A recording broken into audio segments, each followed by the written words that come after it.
Chapter 12. In consequence of an agreement between the sisters, Elizabeth wrote the next morning to her mother to beg that the carriage might be sent for them in the course of the day.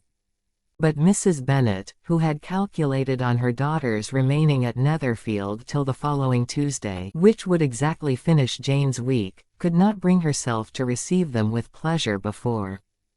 Her answer, therefore, was not propitious, at least not to Elizabeth's wishes, for she was impatient to get home. Mrs. Bennet sent them word that they could not possibly have the carriage before Tuesday, and in her postscript it was added, that if Mr. Bingley and his sister pressed them to stay longer, she could spare them very well. Against staying longer, however, Elizabeth was positively resolved, nor did she much expect it would be asked, and fearful, on the contrary, of being considered as intruding themselves needlessly long. She urged Jane to borrow Mr. Bingley's carriage immediately, and at length it was settled that their original design of leaving Netherfield that morning should be mentioned, and the request made. The communication excited many professions of concern, and enough was said of wishing them to stay at least till the following day to work on Jane, and till the morrow their going was deferred. Miss Bingley was then sorry that she had proposed the delay, for her jealousy and dislike of one sister much exceeded her affection for the other. The master of the house heard with real sorrow that they were to go so soon, and repeatedly tried to persuade Miss Bennet that it would not be safe for her, that she was not enough recovered, but Jane was firm where she felt herself to be right. To Mr. Darcy it was welcome intelligence Elizabeth had been at Netherfield long enough. She attracted him more than he liked, and Miss Bingley was uncivil to her and more teasing than usual to himself. He wisely resolved to be particularly careful that no sign of admiration should now escape him, nothing that could elevate her with the hope of influencing his felicity, sensible that, if such an idea had been suggested, his behavior during the last day must have material weight in confirming or crushing it.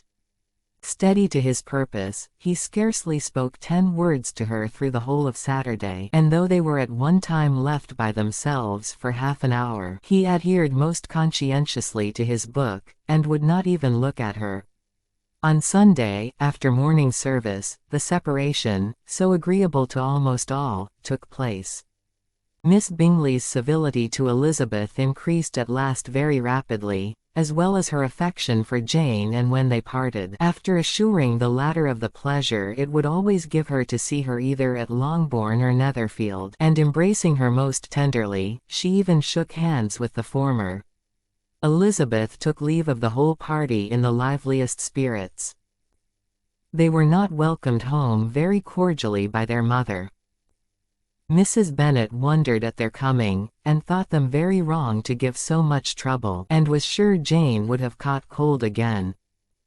But their father, though very laconic in his expressions of pleasure, was really glad to see them. He had felt their importance in the family circle. The evening conversation, when they were all assembled, had lost much of its animation, and almost all its sense, by the absence of Jane and Elizabeth. They found Mary, as usual, deep in the study of thorough base and human nature, and had some new extracts to admire and some new observations of threadbare morality to listen to. Catherine and Lydia had information for them of a different sort. Much had been done, and much had been said in the regiment since the preceding Wednesday. Several of the officers had dined lately with their uncle, a private had been flogged, and it had actually been hinted that Colonel Forster was going to be married.